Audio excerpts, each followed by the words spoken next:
Alhamdulillah, wassalat, wassalam ala wa rasulullah. Welcome to our series entitled The Lawful and the Unlawful in Islam. And we're discussing the lawful and the unlawful in regards to marriage and family relations. Marriage and family relations. Yesterday, we spoke about the lawful and the unlawful in regards to things like adoption. And who can tell us, is it lawful? Is it lawful in Islam under any circumstances to adopt a child? How would anyone answer that question here? Is it lawful in Islam under any circumstances for a Muslim to adopt a child? In other words, when does adoption become lawful in Islam? Anyone, go ahead. Assalamu alaikum. It is not lawful whatsoever. It is haram to adopt in Islam. Okay, does everybody agree with her? Would you all say that it's haram under no circumstances to adopt? Yeah. Good. Yeah. This is correct. This is haram. And can you tell us why is it that adoption is haram under all circumstances, any circumstances? What makes it such a bad thing? Why? I mean, of course, Allah said it's because it's haram. But why did Allah make it haram? Anyone know? Some things he's told us why. Why did he say that adoption is a bad thing and it's haram? Can anyone remember? Because it's lying. You're lying saying that someone else's child is your child. Okay, that's the number one thing. Adoption is a lie. You're saying that someone came from you when they didn't. Okay, and what else about it? What else about it? I know. Go ahead, baby. You changed their father's last name, and it's like haram to change the other kid's last name, their father's last name. Exactly. You're pretending to be someone's father when you're not. You're taking away their identity, and that also is bad. Why else is adoption bad? There's so many other reasons. Why else? Good job, Sabrina. Why else is adoption such a horrific thing in Islam? Not only also the child you adopt and your own kids can never be mahram to each other. Exactly, because they're not mahrams. They're not mahrams to them. You know, they shouldn't be around your children, you know, because this can lead to a lot of things that's unlawful, such as fornication, adultery, and even worse. Okay, they're not blood related. Okay, so there's no blood connection there. They're not mahrams. What else makes it dirty and nasty and haram? Anyone else?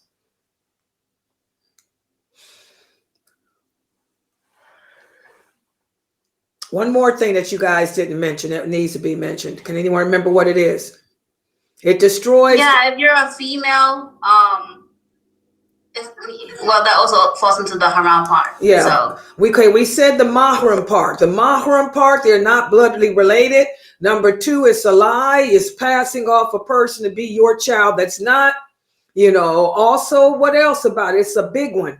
It destroys the blood, the family, tribe ties, and what else? Inheritance? Yes, inheritance. That's it. The inheritance. Inheritance is everything for us. When your parents die, when your relatives die, you inherit whatever they have. Here you're pretending that you're posing someone off as a blood relative when that person is not. And that person can end up taking what doesn't belong to him rightfully away from someone who it rightfully belongs to. You know, so for these reasons and many more, adoption is bad, it's dirty, and it's haram. Under no circumstances are we allowed to ever adopt a child. Under no circumstances. So, but are there any other options? If you want to care for a child, are there any other options that are lawful or permissible for us to do as Muslims? And if so, what are they? Yes, you can sponsor a child. You can sponsor a child by taking care of it, but you don't adopt it. Okay, and what makes a sponsorship and adoption different? What's the difference between the two? The sponsorship, the child is keeping itself the way it's supposed to be. Whereas adoption, you're taking you're giving the child your name, you're giving that child everything. But the sponsor child, you're taking care of it. Okay, so one of the things that's different, sponsorship, the child keeps his identity. He doesn't take on someone else's identity. Okay, that's one thing. What else is different about sponsorship?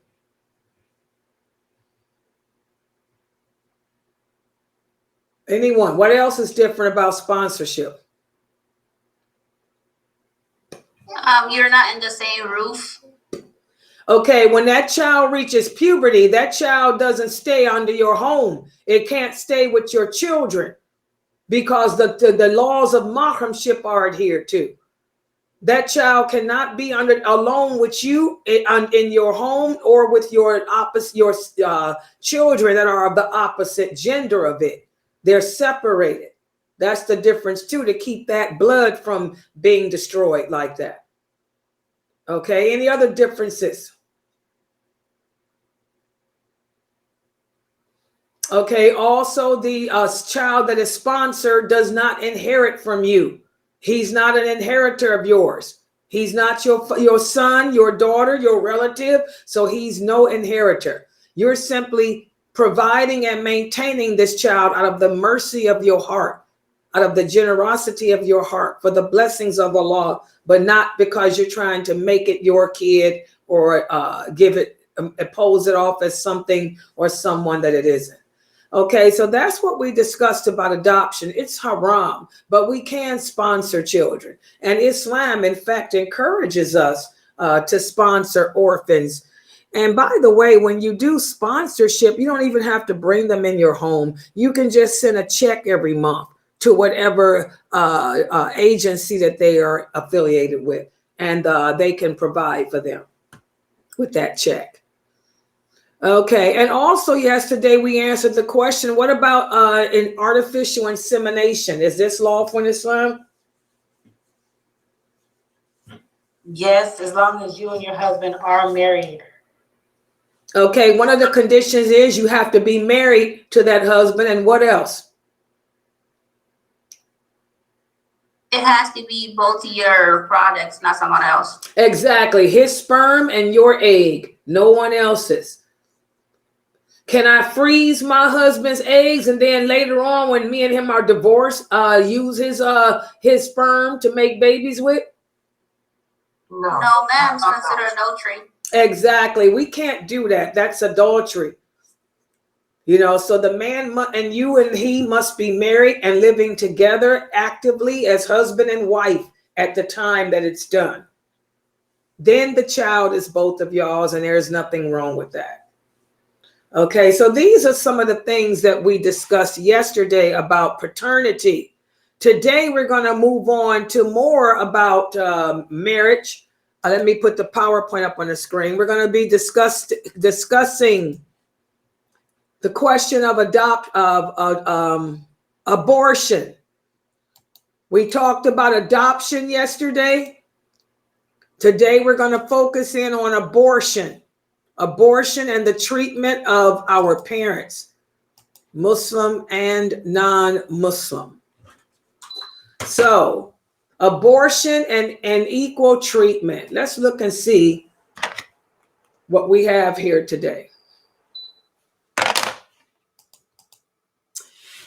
After safeguarding the lineage, Islam imposes certain mutual rights which proceed naturally from the parent-child relationship upon both the children and the parents, making certain things haram for them to protect these rights. And the first one is that every child has a right to life. Neither the father nor the mother have the right to kill a child, whether it's a boy or a girl. And you cannot bury it alive either.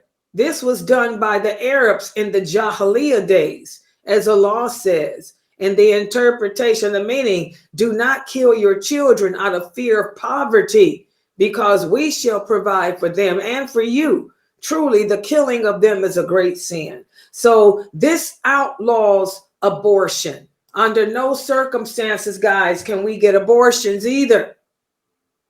Allah tells us that for those children that are buried alive, they'll be asked what crime did they commit, which they didn't commit any. Okay? And there's a lot of people that have abortions because they're shamed. They don't want their daughters to bring them any shame. Or some people do it because they feel like they can't take care of it financially. Well, I want you to ponder this. We have the hadith when a man came to the Prophet sallallahu alaihi wasallam and asked the Prophet, what's the greatest sin anyone can commit? And the Prophet said, to associate partners with Allah. And then the person said, well, what's the next worst sin? And the Prophet said, the next sin that is the worst sin to commit in the sight of Allah is to kill your children out of fear that you won't be able to provide for it. Allah will always make a way. So we don't have abortions and kill our children because we don't think that we can take care of them. That's not the way. That's not what we do in Islam. Okay? And also, guys, just to give you some history, when the Prophet sallallahu alaihi wasallam would take the oath of allegiance from the Muslims, he would have them declare in their oath that they would not kill their children and that they would consider it an absolutely forbidden sin, and also that they would not steal. So the Prophet included that in the allegiance giving to him, that you have to pledge your allegiance that you won't kill your children, because this is something that the Arabs used to do. And as Allah tells us that it's forbidden for us to kill our children, he also set conditions upon raising them. And he said that as parents, the parents must be equal and just with all their children. Even if you favor one child more than the other, you have to be just in your treatment of all of them. Okay? The Prophet sallallahu alaihi wasallam said, do not do injustice amongst your sons. Treat all your sons the same. Don't favor one over the other. We have a hadith whereas a man requested that his wife give a gift of a garden to a slave of her son. And so she asked this slave to go to the Prophet and have him be a witness. This slave went and said, the daughter of so-and-so wants you to be a witness to her giving a slave to her son. And the Prophet asked, well, does her son have brothers? The man said, yes. The Prophet said, well, did she give a slave to them too?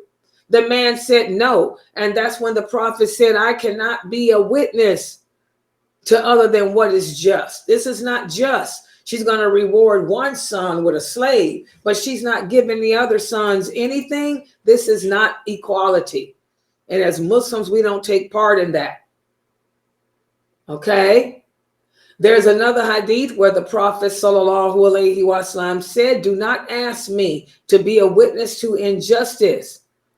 Your children have the right of receiving equal treatment as you have the right that they should honor you. So Islam is a check and balance. We parents have to be just and fair in how we handle our children. If you're going to buy something for one, you better have something in your hand for the others. Otherwise, you're going to have a sticky situation that's going to backfire on you. And also,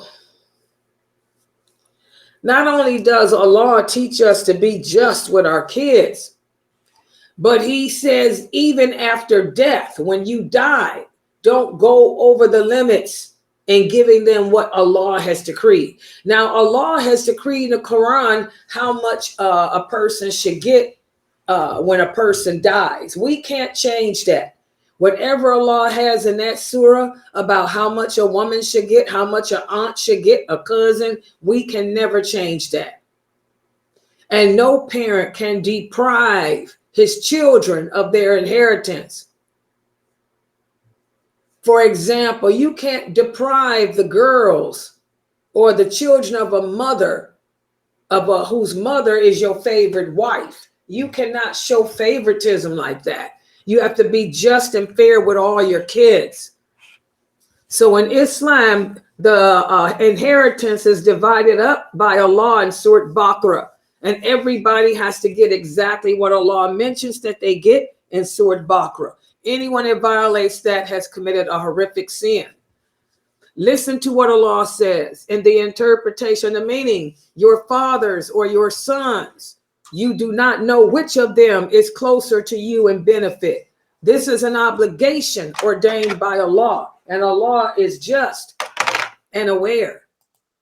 Also, Allah says, which is not it is not rightful heirs, a charge from Allah, and Allah is all knowing. Those are the limits of Allah, and whoever obeys Allah and his messenger, Allah will admit them into gardens beneath which rivers flow to live there. And what a supreme achievement. But whoever disobeys Allah and his messenger and transgresses, he will admit into the fire. So our inheritance when we die is supposed to be, our property is supposed to be divided the way Allah said. We can't favor a child over another. We can't write a child out of our will or any of that.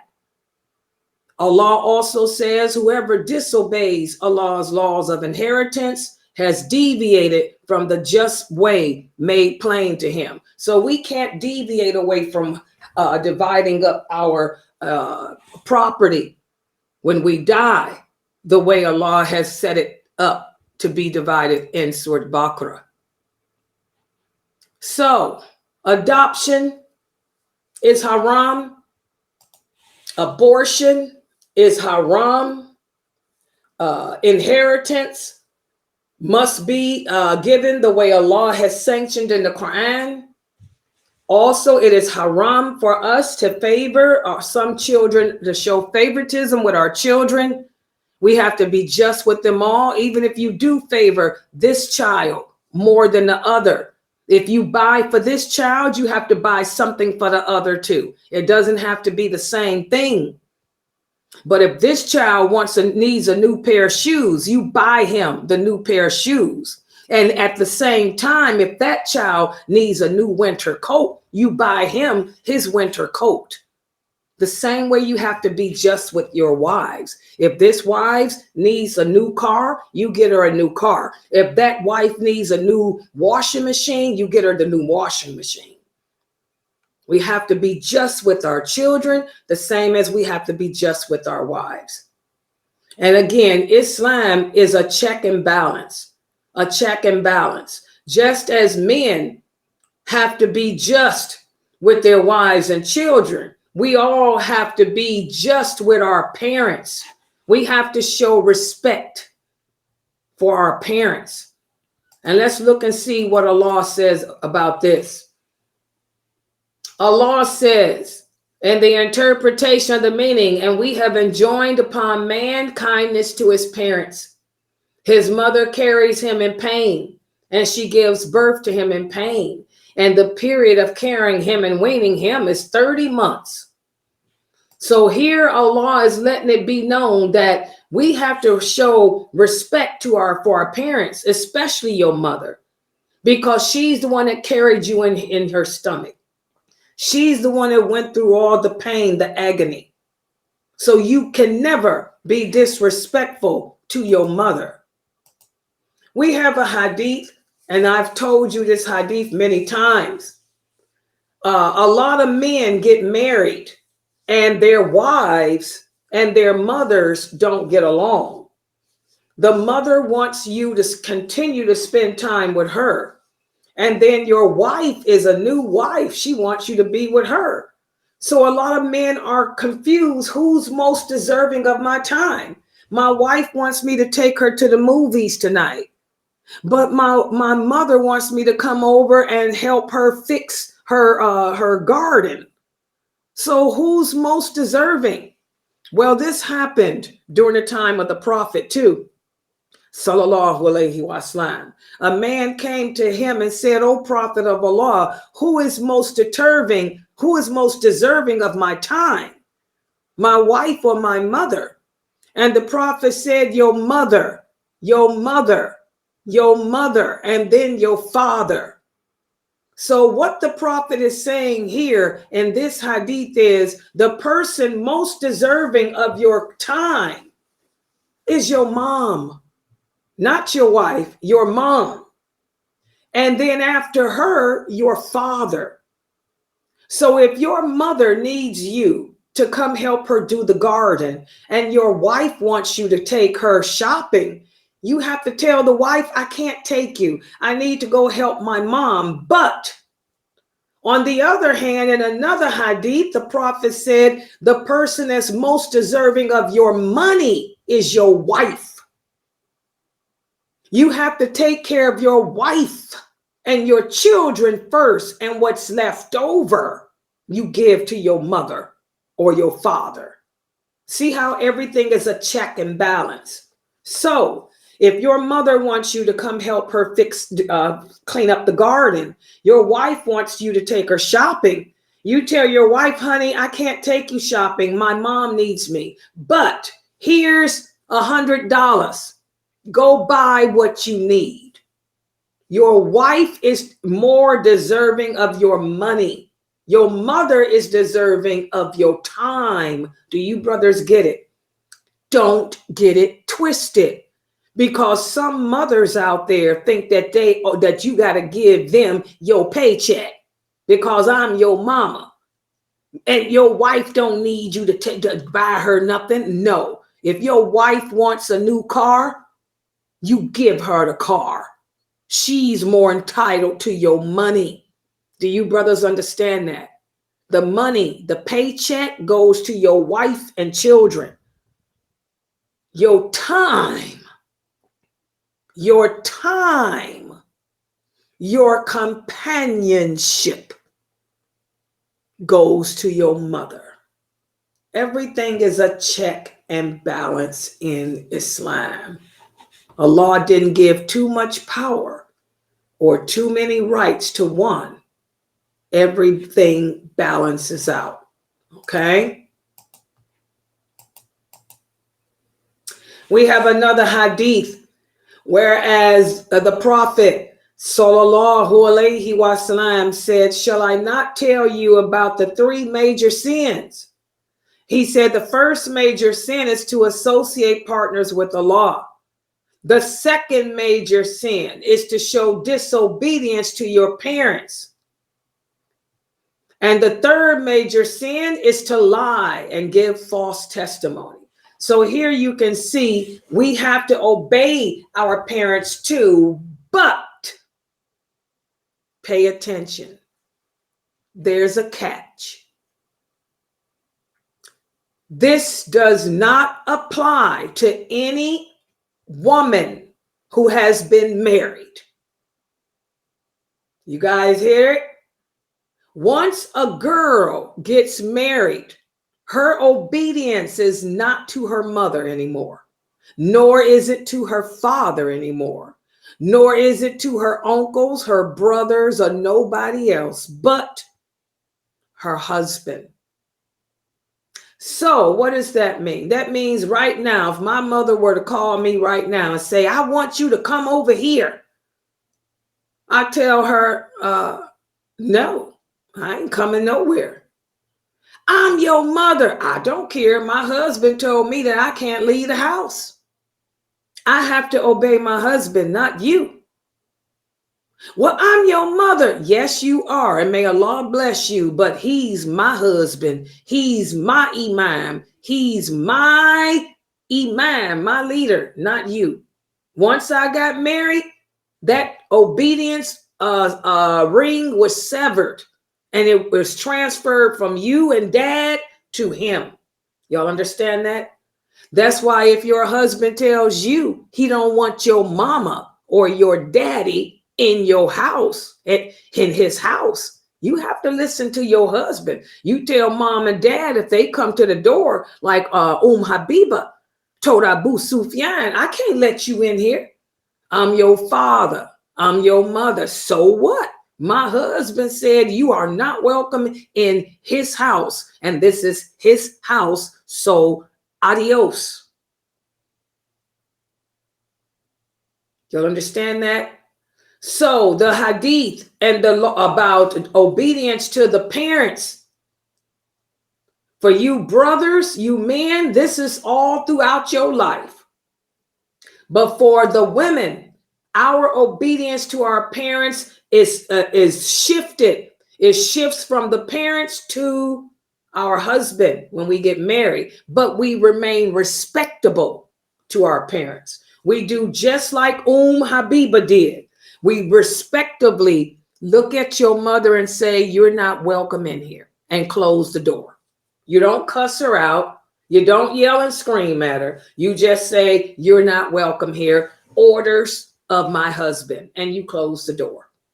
And that's the reality. It's just to me. It makes a lot of good sense to me. A lot of you may struggle with that because you come from American background and you were raised from the slave days that everything's about the mom because the dad was taken away.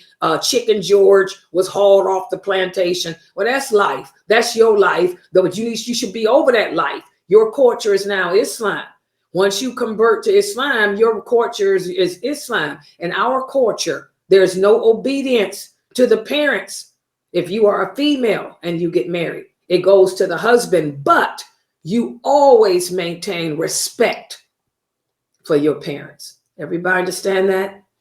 This is the law. So it is written, so it shall be done. That's it. Okay. Also, there's another hadith where the Prophet ﷺ said 3 groups of people will never enter paradise. One group are those people who were disobedient to their parents. Also a pimp. If you were a pimp, you went around pimping women, you would never enter paradise. Also, the women who imitate men. We're living in the feminist LGBTQ movement days. We have a lot of feminist women out there who imitate men. They think they can lead men in prayer, for example. These are women that think that they can lead a man in prayer, that they can be imams, that they can be chaplains and go and do ruqya over you and stuff. Allah curses these type of women, and these women will never be allowed to enter paradise. Also, in another hadith, the Prophet ﷺ said, when we commit sins, whenever we disobey him, Allah will hold off punishing you, except when you disobey and disrespect your parents. If you disrespect your parents and disobey them, then Allah will punish you in this world. So think about that. Some of you have no nothing good happening to you. Ask yourself, what's your relationship like with your parents? Is your relationship with your mother and father good or bad? Because if it's bad, then that's why all type of bad dramas happen to you. Allah will punish you quickly for disrespecting your parents.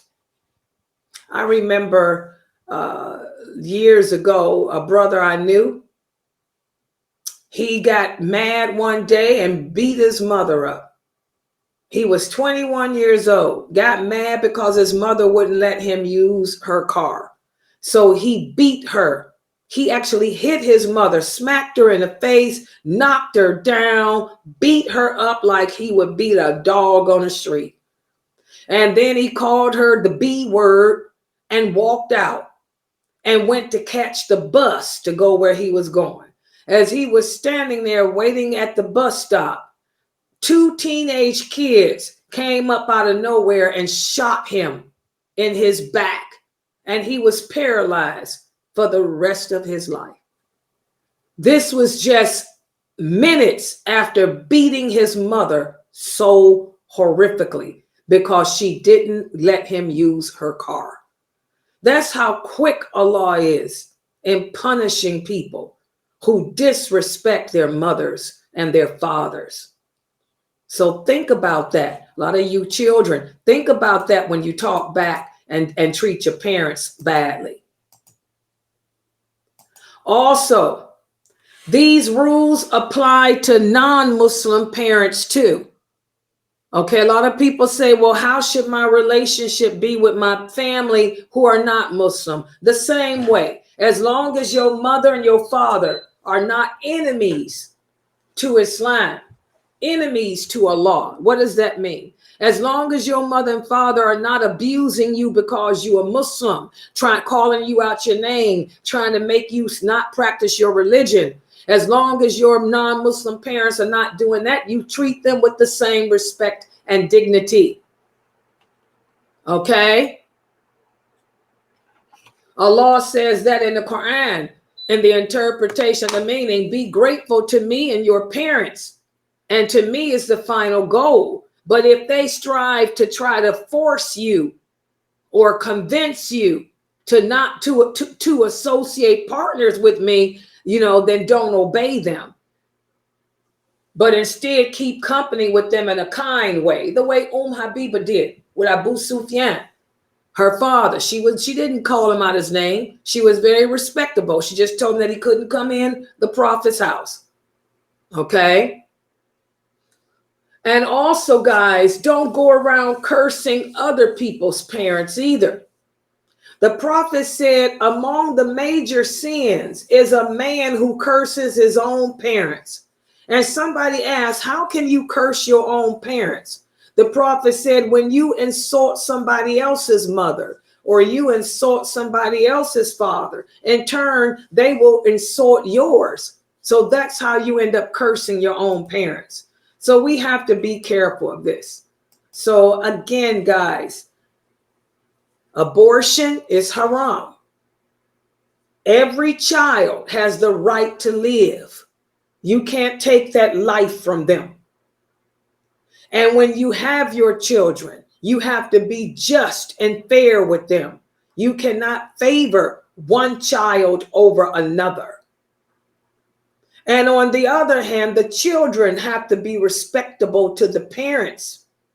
They have to obey their parents and respect their parents. When a boy grows up, his parents are still most deserving of his companionship, but his wife and children are more deserving of his money. And when a girl grows up, her parents do not have to be obeyed. They cannot be obeyed over her husband, but she still must show respect to them.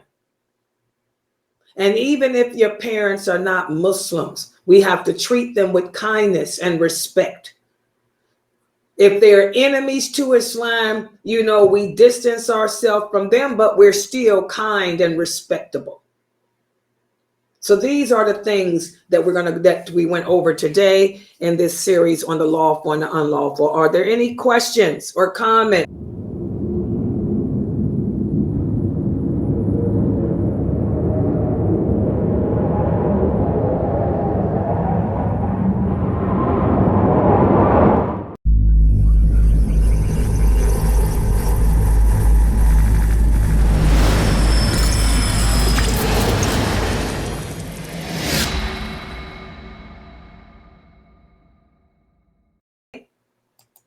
And let me put it up on the screen.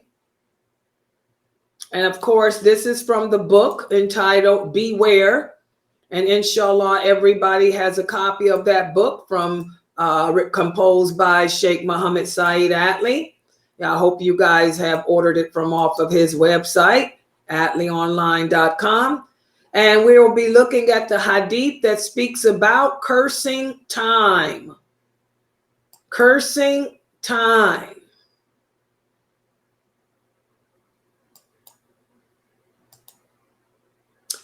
Abu Huraira radiallahu anhu tells us that the Prophet sallallahu alayhi wasallam said, do not curse time, because time, Allah is time. In other words, Allah controls the time. This is one of his attributes. This is not one of Allah's name. We do not call Allah ad-dahir. That's not one of his names. Ad-dahir is not his name. It's an attribute. Okay? He controls the time.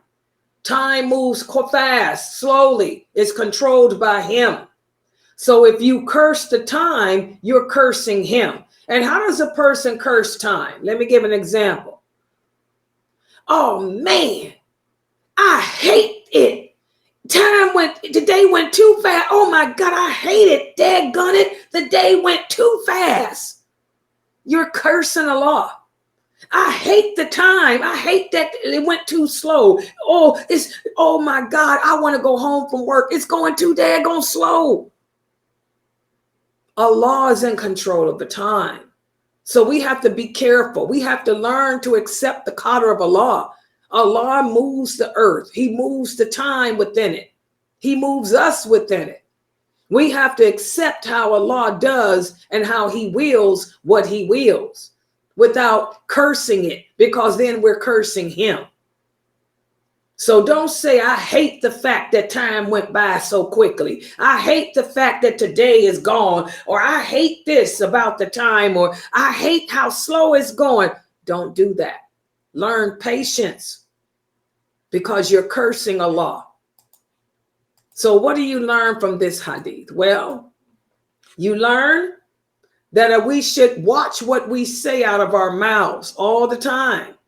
Watch what we say, because some of the things we say can destroy us. Also, Allah is the cause of everything good that happens and everything bad. Everything happens because it was his qadr, his decree. So you have to accept the fact that it's going too slowly for you or too fastly for you. Also, a Muslim should learn to exercise patience no matter what is happening. Patience on the job, patience off the job, patience in your home. And also we learned that we should not curse out the hour or day when something happened. You know, something happened. If only I hadn't have done this, this wouldn't have happened. If only I had went to a different place at a different time. We can't do that. And remember, also we learned that Ad-Dahir is not one of the names of Allah. That's not a name. That's an attribute, but it's not a name. Some Muslims out there give Allah names that he says is not his. Because he controls the time does not make him time. Okay?